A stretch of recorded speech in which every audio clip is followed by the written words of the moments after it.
All right, we're anxious to play. I don't think there's any question about that. I think everybody this time of year is anxious to go against somebody different. It's hard to believe we're going to play a game on October 26th, but we are, and we've been in practice almost a month. And we're anxious to see where we stand. I like this team, Southern Indiana. Rodney Watson's done a great job. He's had 4 straight 20-plus win seasons. They led the country in rebound margin for them last year. They lost a couple of guys, but they've got 7 seniors. And very efficient half-court offense, you know, and what I think is the best Division II conference in America. I think it has been for a long time. And I think we'll see a lot, too, when we play Hillsdale in a week. You know, 2 really good programs and really good conferences that compete night in and night out and can recruit a little differently and recruit with a wider net maybe than a lot of people. And I think that's good for us. As far as where we stand, the one thing, there's so much trepidation as you get ready to start this because it is early and we are extremely young, and you keep reading all these different stories or talking to colleagues about that have scrimmaged at this point, and you start to know that everybody's really in for, you know, Mr. Toad's wild ride for a while here until we figure out how the games are going to be officiated. The officials, the coaches, the players. What we've tried to do is, and we've been doing it for a couple of years, but we try to make sure that we have referees in here 75–80% of the time. And so we've got them really going through our drills, you know, whether it's a passing drill, whether it's a shooting drill, anything that just keeps reinforcing what we have to do footwork-wise, but then certainly anything that we're doing 3-on-3, 4-on-4, 5-on-5 from there, where we're getting a lot of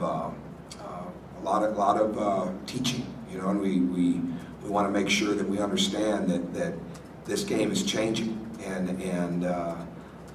it's going to be universal, and early on everybody's going to have to make the adjustment to it, us included. So hopefully our depth will continue to rise. You know, we don't have a ton of guys that have separated themselves yet, and I don't think that's a bad thing. I think it's very, very competitive. But I don't think we'll really see where we're at until we get more from more guys that have been injured. And this was only Luke Fisher's 3rd day of contact practices. This is Troy Williams' 1st week having his right hand, and it's still padded up. So we've dealt with a lot of different things like that. Peter was gone for almost 2 weeks back to see his father and his family, and that obviously and absolutely had to happen. There's no way around that. You'd hate to have him leave for that reason, but he had to go, and it's the way that it is. So we're anxious to see where it stands, and we're anxious to have something to evaluate as we get ready for the next one. Are the level of practices rising the way that you want them to? I know they're not where you want them to, but are they starting to get to be closer to where you want them? Well, I think what we're trying to do is hold them to a standard of not where they think they're at and not against one another, but with where a championship level program should be. So all we do is turn around to last year, and we turn around to those numbers and those statistics. And it's not about having somebody that is going to come in and score X amount of points right now. It's not about somebody that is going to take X amount of shots. It's about percentages. It's about free throw attempts. It's about Indiana assists, which is an assist that, not the hockey assist per se, but the Indiana assist is the pass that maybe it was missed, maybe it was bobbled, maybe it was turned over, maybe you just missed a layup, but it was attempted to be made. A lot of people, I think, keep the hockey assist type things, but we're already doing that. I mean, we're already, in a sense, I don't want to reward the next pass because that's what we're built on. I do want to reward the guy that tries to give up the ball when he had a shot or he had a play to give a guy a better shot. And so, you know, we'd like to see our team get to a point where they're about 2-to-1, 3-to-1 a lot of times on those Indiana assists versus assists.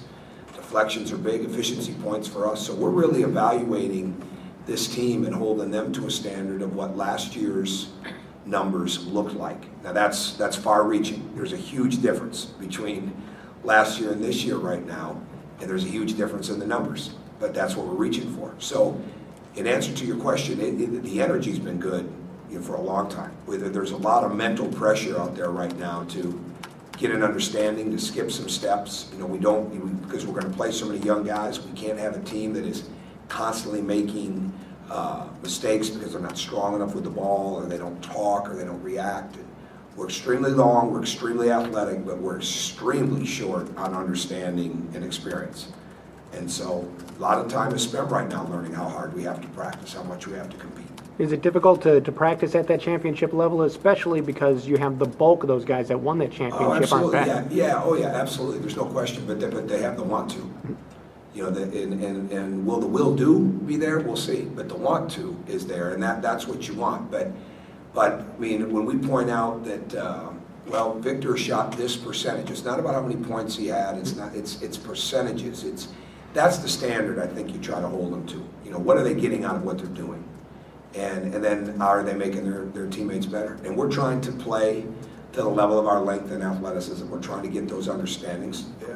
A friend of mine in yesterday that said, you know, this team really reminds me a lot of some of your later Marquette teams and with the athleticism and the ability to get to the basket. And I think that's a good thing. But we're going to have to really, really get better shooting the ball. Those teams could really shoot. Last year's team is as good a shooting team as there was. And we're going to have to really get better at shooting the ball. Well, one way we're going to do that is to get as many easy baskets, get as many offensive boards, get out in the break, run on turnovers, create deflections and steals. You know, I would think that I would have hoped that our block shots would be up from where they are right now at this point. But I think guys are very concerned about fouling. So again, it's they don't have an understanding yet, and that's to be expected. We haven't played any games, and it's going to take a while for that to happen. What are some of the areas where you've seen the most progress, and what are some of the areas where maybe you're in a short time?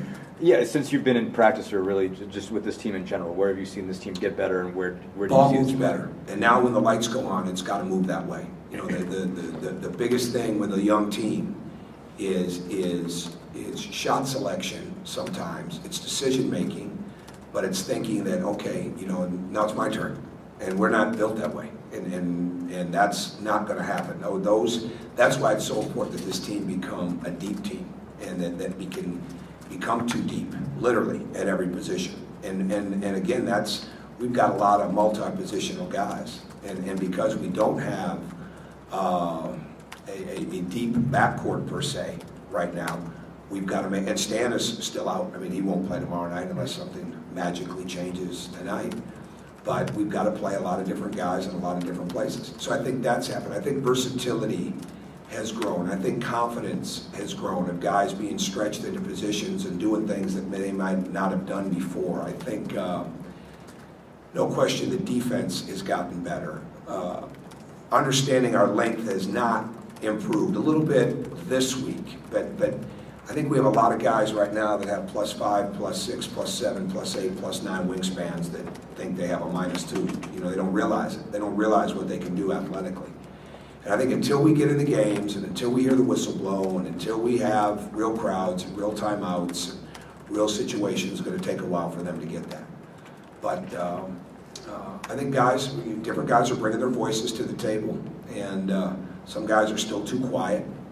But we've been very competitive, with the exception of probably 2 or 3 times out of the 22 practices. I'd say we've been very competitive in those practices. Tom, you kind of alluded to the rules changes. In general, your thoughts on that? Does it work to your advantage or disadvantage? Hard to tell. Last year's team, I'd say there's no doubt, because that team led the country in free throw attempts and free throws made with the rules the way they were. And so when you've got guys that make free throws like that, and when you've got a guy like Cody that has the ability to play at the rim and also play away from the basket, create for himself, create for others, and was incredibly efficient in getting fouled off the drive at 7 foot, you know, that's a heck of an advantage. We're building towards that. You know, Troy Williams lost valuable time, and then he came back and he did a great job, and he did it with one hand. And Luke has missed valuable time.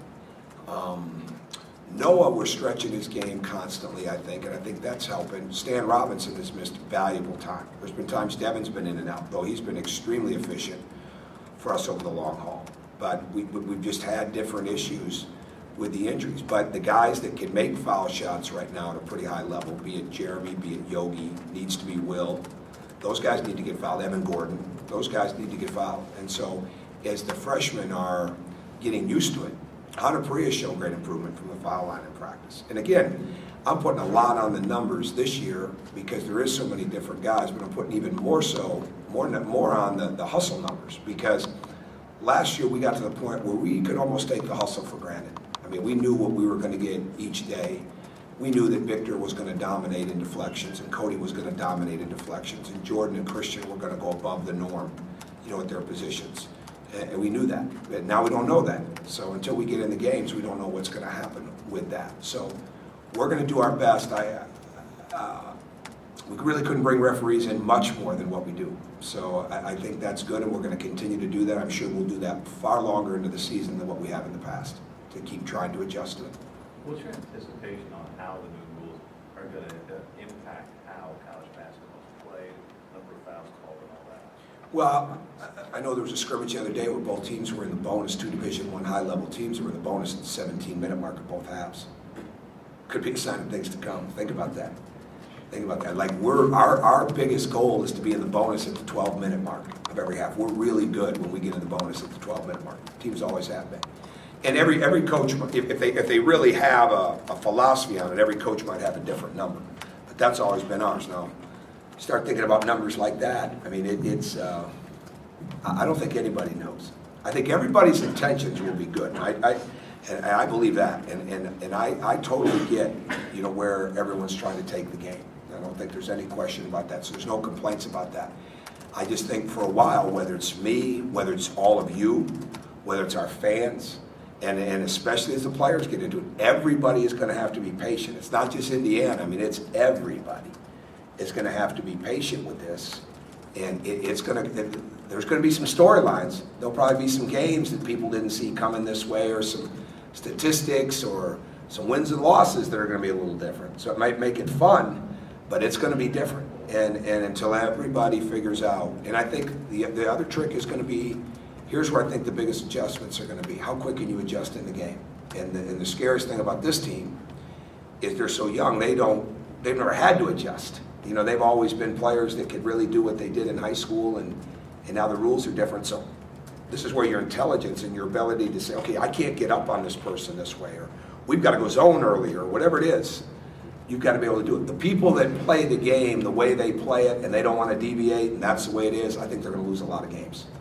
I think the people that are flexible will make adjustments, and players that are smart and intelligent and can communicate on it and adjust to the way the whistle's being blown or not blown, I think they're going to win games. Could a young team benefit from that because they're not as ingrained in how they play? We'll see. I think young teams usually struggle with awareness, and awareness and alertness go hand in hand, and that's really where your adjustments come from. And again, for a while, every game is going to be different, and I feel for the referees on that. I mean, it's not like they're partnered up with people that they work with night in and night out, so they're going to be in situations where they've got to adjust to one another. And I think you can't blow a gasket, and you've got to continue to coach and lead through it, and you've got to get your team settled in. And again, I'll be able to answer that a lot better in a couple weeks, a couple months. I mean, it's hard to tell right now how we're going to deal with that. In terms of just a numbers game, I mean, is that part of maybe what makes depth important for them? Absolutely. Oh, without a doubt. Without a doubt. You guys are, I mean, people around the country could be covered, and they're going to have to look up bios. It's like, how long's this kid been on the team, or where'd this walk-on come from? I mean, it could go to that. I mean, there's no question. I get a kick out of the people that say, yeah, we're going to play 7 or 8 guys. Good luck. Good luck with that. I hope we play them. And it doesn't work that way. I mean, I don't think it's going to work that way. Not for a while. It may work that way when we get into the conference seasons and late in the year. But if you've got enough talent, you got to figure out how to play them, and then it's how well they adjust to it, which keeps them on the court. Anything else for Coach? You got any idea who's going to start tomorrow? I wouldn't tell you if I did. No, I really, you know what? I messed around this week. Can ask. Yeah, I know. Somebody was going to. I thought it'd be Will Chuckerman over there, but Will would ask, because he's doing the TV tomorrow. You ready, Will? I'll be ready. You ready? You sure? Ready. Prepared? You going to be up all night? Yes. You're ready. Yes. Proud of you. Really am. I guess maybe better. Messed around with it. I don't know. Matter all that much. No, I don't think it does. I think that doesn't matter right now. I'm not sure how much it's going to matter with this team for a while. And the one thing that's really going by the wayside is positions. You know, when people start looking for labels, we see it in recruiting all the time, but when people start looking for labels and he's this, he's that, you know, not really. Not if you, we had an NBA guy in yesterday that mentioned one of the guys where he thought he was positionally, and I'm like, wow, I never thought of that. You know, it's like, blew my mind.